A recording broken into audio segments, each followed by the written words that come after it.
It's the Brad Field Weather Podcast brought to you by Action Carpet of Simsbury and Senate Travel of Waterbury. I'm Dan Lovallo. He is award-winning meteorologist Brad Field, and we are putting this podcast together on Friday, October the 4th. And Brad, as I speak, the wind has really kicked up outside of my house here. What's going on?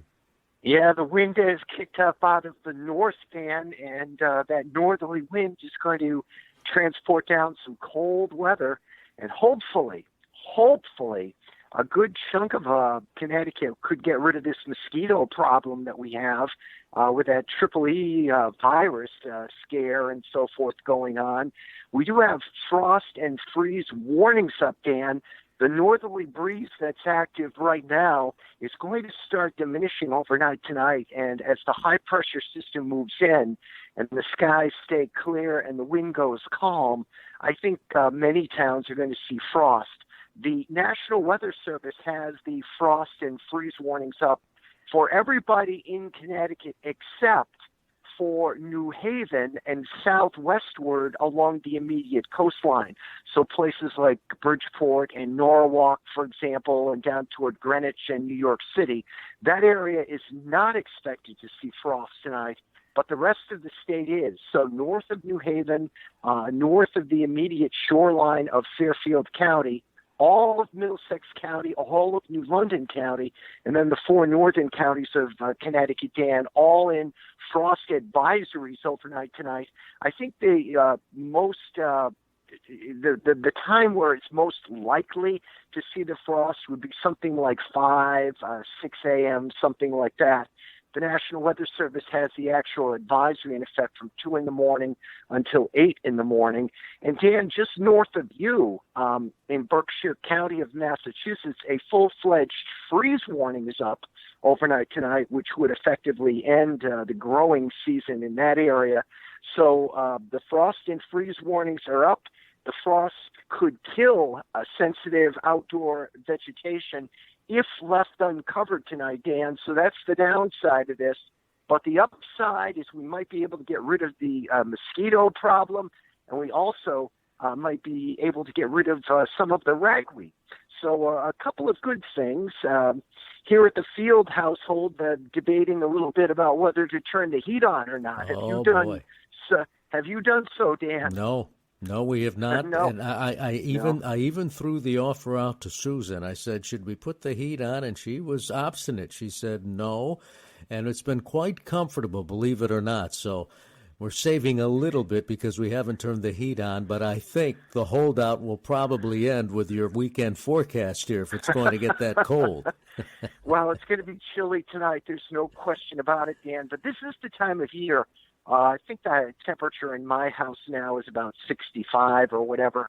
But if you, keep the windows all locked up and open the shades during the day and let the sun shine in and so forth, you can get the temperature to go up a couple of degrees. So, hopefully that can happen overnight tonight. And I do think that we're in for the frost and freeze overnight tonight, and just really autumnal day. I know there's all sorts of football games coming up overnight tonight. Excuse me, a lot of them are this afternoon. That's right. Still because of the triple E virus scare. But I do think, Dan, that after tonight, all of the sports activities, especially in the northern part of our state, will be able to go back to their normal schedule without having to worry about the mosquitoes anymore. So, but we are looking at some great football weather, both in the Friday and Saturday time frame. Big game up WPI for my youngest son tomorrow. It's homecoming day. We're playing Maine Maritime. Our record is 4-0, and WPI Dan is ranked number 1 in New England for D3 football. So exciting times. That is exciting. Now, I'm going to put my Weather 101 cap on. You're telling me that we're going to get frost, which tells me the wind we're getting right now has got to be dying down for overnight. Is that correct? Exactly, and everything is lining up perfectly to get this frost and freeze overnight tonight, Dan. Right now on the weather map, the high pressure system is located over the UP of Michigan. So if you project a clockwise flow around that high pressure system, that would mean we're getting that northerly wind right now coming down out of eastern Canada and northern New England. But by daybreak, I expect that high pressure ridge to be like maybe on the upstate New York, Vermont border. So essentially sort of right over our longitude. And when that happens, the winds will diminish off to calm. So I do expect that the combination of the clear sky, the wind going to calm, translates to radiational cooling, which means simply that during the course of the day, the sun beats down on the ground and the sun beats down on the black top and your black roof and so forth. And then at night, that heat radiates out. But when you have the clear sky and the calm wind, that radiation goes right back out into space. So we're able to cool that way quite effectively. So radiational cooling in play overnight tonight as those winds go down to calm, and that chance of frost is high, especially as we head toward daybreak. So, if you happen to have some kind of a plant outside still growing or still have some tomatoes out there or something, you're going to want to pick them or at least cover them with a blanket tonight because there's a chance that they would probably die otherwise. Now, what is motivating this change in the weather? I know we talked a bit in our last podcast about sun angle, but what's bringing about this change in forces, which seems to have, in this case, a long-term effect on our weather? Yeah, definitely looks like a long-term effect, Dan. That same high-pressure system, though, that I talked about, giving us the beautiful autumnal weather for the day tomorrow, is going to slide offshore on Sunday. So even though it's very autumnal on this Friday afternoon, October 4th, and overnight tonight we've got the frost and freeze, and then a very autumnal Saturday coming up with temperatures for most of the day holding in the 50s. Maybe get to 60 or 61 for the warmest part of the day. But what's going to happen, Dan, is everything's still transient. Nothing is really locking in. So I do think that this high-pressure system is going to slide off the New England coast on Sunday. So we're going to start to get into the return flow of southerly winds on Sunday. So temperatures Sunday, with increasing clouds, the southerly wind will not only increase the temperature, but it will increase the moisture content in the atmosphere too. So I do see clouds on the increase on Sunday, temperatures moving up into the 60s. And Dan, believe it or not, on Monday, we will be caught between the high offshore with the southerly flow and a cold front advancing from the Great Lakes. So between them, a pretty brisk southwest wind will be developing on Monday, and that should shoot the temperature up to between 68 and 74. So I think it's briefly milder during the day on Monday. Then we have a cold front sweep through late Monday and Monday night. That will see some showers and some maybe rumbles of thunder with it as that front comes through. But then, Dan, I'm looking at some glorious weather coming in next week.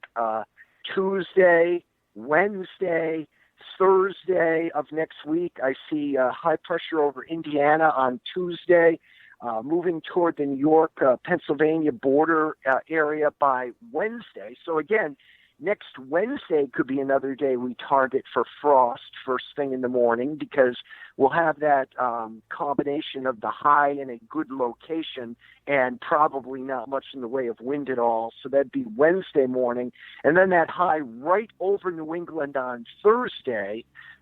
Very important day for me. I've been honored to be asked to be the master of ceremonies at the American Heart Association golf tournament. It's up in Southwick, Dan, next Thursday. And right now, the weather looks absolutely beautiful. I mean, obviously, things can change 6 days off.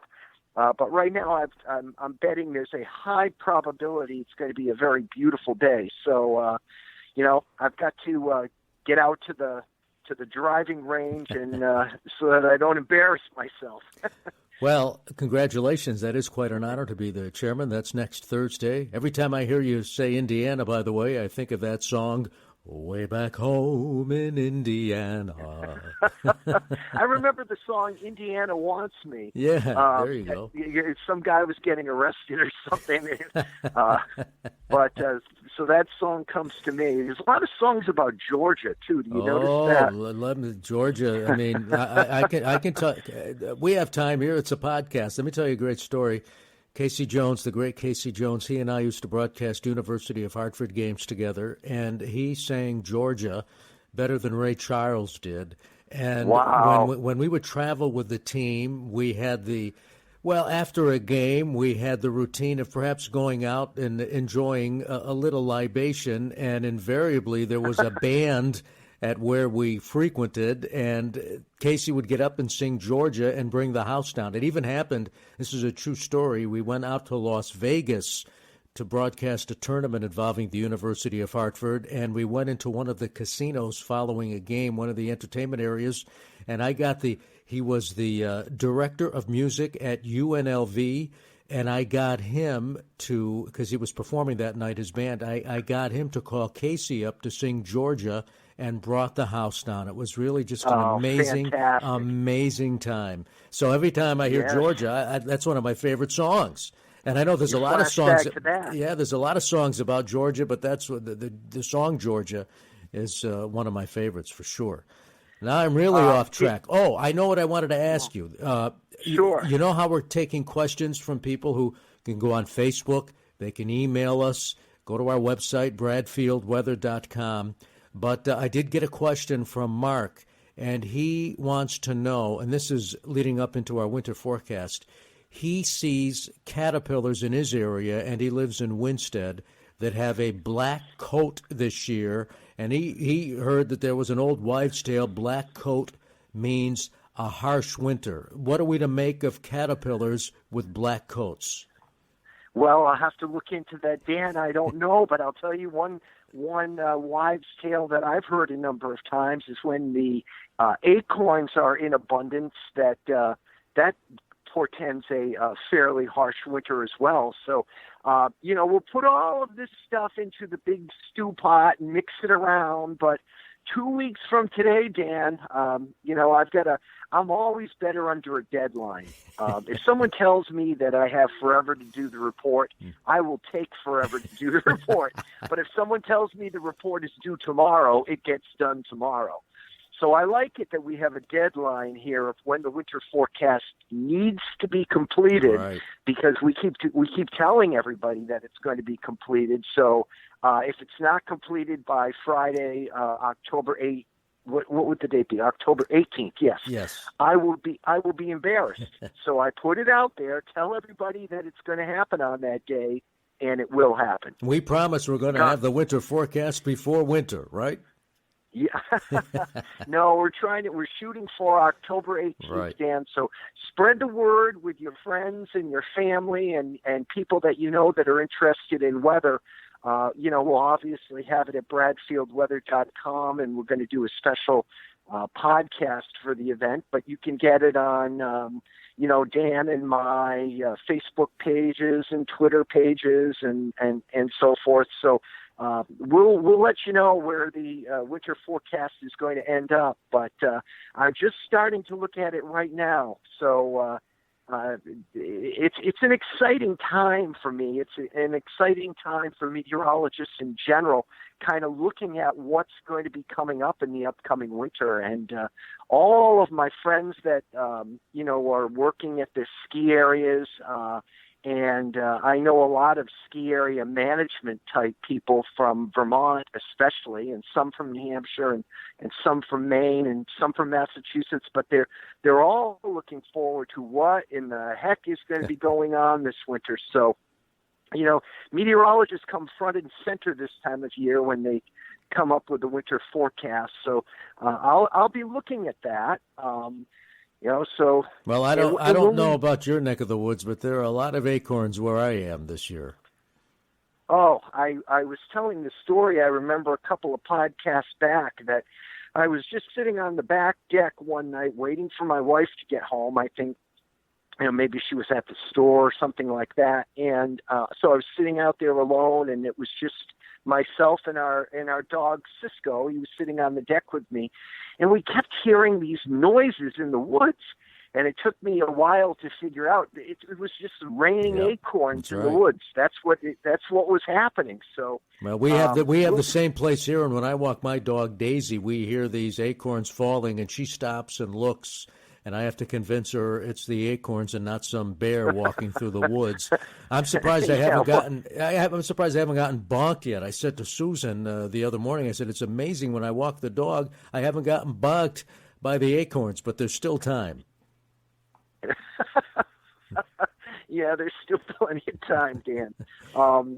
Something that I was doing this morning in preparation for the podcast, and I don't know if you're going to want to hear this or not, but I was looking at October weather, and did you know this, Dan, that on October 18th, 1978, the temperature was 17. I mean, we talk about a frost and a freeze and all that, and it's going to be 31 or 32 tonight. But how about 17? That's crazy. I mean, that's out of the dead of the winter, and that was that was October 18th, 1978. But well, let me ask you this. Let me throw this out as long as we're looking at history, because a year later, October 3rd. 1979, and that was yesterday as we record this podcast, the 40th anniversary of that tornado which ripped through Windsor Locks. Where were you? What do you remember about that? 1979, Dan. I was a meteorologist at Weather Services Corporation in Bedford, Massachusetts. I graduated from college in 1978, and I was also working it was October 3rd of 1979. I had not begun my work yet on television. I started my work in television on the Saturday after Thanksgiving on November of 1979. I started working in Providence, Rhode Island at WLNE Channel 6. And I was sort of on probation. I was this young kid learning the ropes and everything. And then in March, my boss at the time, his name was Peter Leone, gave me a 3-year contract. So I was there from March of 1980 through March of 1983. And then on March 6th of 1983, that was my last day in Providence. And on March 7th of 1983, that was my first day in Hartford. And I was the television meteorologist at NBC Connecticut then from March of 1983 for 34 and a half years. But the point is, Dan, and it's a long-winded answer, but I really didn't have much to do with Connecticut at that time. I obviously had heard about the tornado and so forth, but until I moved here in March of 1983, I was just one of those Boston area boys that if it didn't impact Boston or my backyard, there wasn't a heck of a lot to it. But it obviously for anybody in Connecticut, and you can share your comments on our webpage bradfieldweather.com what you remember about that day. But as far as as far as it is with me, I just remember things that I read and saw. I have no firsthand information. So I'm going to turn it back on you. You were in Connecticut at that time, correct? And what do you recall? It's interesting how you bring up local weather and how local weather is, because I really don't recall much about that tornado because Windsor Locks wasn't in my backyard. It's not that Windsor Locks is that far away. It's about 30 miles away, not even.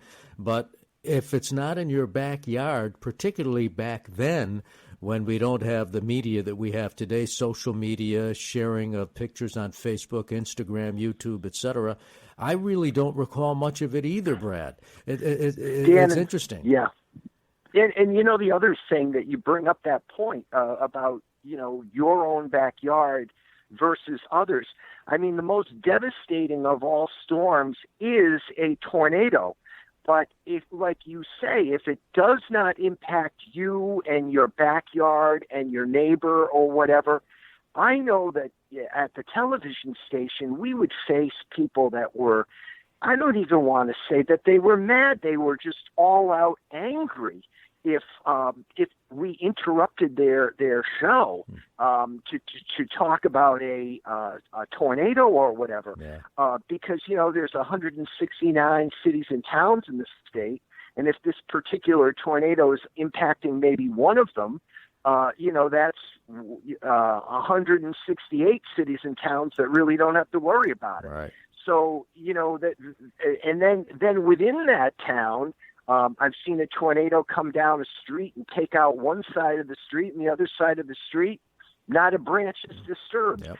So there's a lot of that, going on about if it's not in my backyard, right, it didn't happen kind of thing. So the TV meteorologists are always battling that, and it's one thing that I am so happy that I'm not involved with anymore. Because it's like one of those situations where you can't win. You're a public servant and you're trying your best to serve the public, but then there are going to be that element of people. I remember a time, and I'll just give you for instance, where I was just at home, and it was a 2-hour Perry Mason thriller. And you know how Perry Mason always cracks the case at the end of the case, right? Well, I remember distinctly, and I'm not throwing any friend of mine under the bus. It was Hilton Catterley, though. All of a sudden, it comes up, and get me here, Dan. Now, right now, Perry Mason is cracking the case, and then all of a sudden, up comes this slate special report from Channel 3 Eyewitness News. There was a thunderstorm stalled over Salisbury, and there was a flood warning in effect in Salisbury. That's why he cut in. That's what it was for. Salisbury is probably the least populated town in the whole state. And probably elevation-wise, one of the highest. Yeah. So he comes on and does that, and then they return to Perry Mason, and the case is over. So I had invested 2 hours of my time, and I don't even know how that darn case ended. Well, my hunch is he won the case. So those are the kind of things that the meteorologists have to face and try to figure out. But now with the crawls and everything and the split screens and all that, but you still get the element of people that don't like it. So yeah, for sure. But it is interesting, though, because, and I want to credit Channel 3 here because they did a great piece on it last night. They mentioned on that 40th anniversary of the tornado, a week later, and this goes to show you the unpredictability of weather generally, in October specifically, a week later, Windsor Locks received a measurable snowfall, the earliest in a season they had received measurable snow, and that was a week after the tornado. Wow. Yeah, some of the other stats that I came up with, Dan, the record snowfall, obviously, for the month of October was back in 2011. And who will ever forget the October snowstorm? 12.3 inches at Bradley. Amazing. But I would bet it was a lot more at your house up in Torrington, Dan, and a lot more at my house here in West Granby. But the other thing about you got to think too, when you have these storms in October, the trees. I'm looking out at my trees in the yard now. They're starting to turn color, but they're all fully foliated. Yep. So that was the problem with the October snowstorm, that the trees weren't just branches and sticks; they were fully foliated trees. So the weight of the snow was infinitely more heavy, and brought down not only branches, but trees were brought down all over the place. We'll never forget that storm. Never forget. 11 days without power. Some towns canceled Halloween because of it, believe it or not. Our town did for sure. Yep. Well, and I was looking into some sunrise and sunset things that you might not want to care to hear either. When you wake up on October 31st, sunrise is at 7:21. Wow. So the kids getting on the school bus toward the end of this month are going to be getting on in darkness if they get on around 7 o'clock. And sunset is at 5:46, which prompted on October 31st, Dan, which prompted me to look, when do we change our clocks this year? We do the first weekend of November. Okay. So the clocks fall back from Eastern Daylight Time to Eastern Standard Time on the weekend of November 2nd and 3rd. And sunset on the 3rd of November, Dan, so less than a month away, 4:42. Oh, wow. Man. 4:42. So, well, that's always been, hasn't that always been one of the reasons why we have daylight standard time or Eastern Standard Time, and that we don't switch to daylight savings time in November or December or whatever, because it's just going to be too dark for the kids to get on the bus? Absolutely. So think of, if the sunrise was, let's see, 7:21. If that kept going without being corrected, the kids would be going to school in darkness at 8 in the morning. Yeah. So it's corrected around November 2nd and 3rd. Right. So I think the latest the sunrise is almost 7:30, and then it falls back an hour. Right. And then it obviously starts getting later once again, but that correction, saves the kids in the morning from going out in total darkness. Right. Well, I'll tell you, we've covered a lot of ground, and again, and it's always very popular because you're so accurate. The Bradfield weather winter forecast coming up in 2 weeks. We'll have it by October the 18th. But of a more immediate nature, what does our forecast look like? All right, we've got a beautiful afternoon out there, Dan. Friday, October 4th, sunshine, and 58 to 64. It'll be clear overnight tonight with temperatures in the 30s. Again, frost and freeze warnings are up across the entire state. The exception, the immediate shoreline from New Haven and points west and southwest down toward Bridgeport and Norwalk and Greenwich. Temperature holding around 40 there, but for the rest of us in the 30s.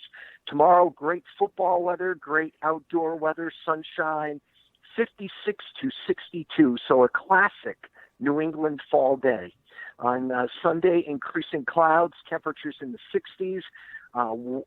Monday, warmer, so we're going to go 68 to 74 on Monday, but a rising chance for showers, especially late Monday and Monday night.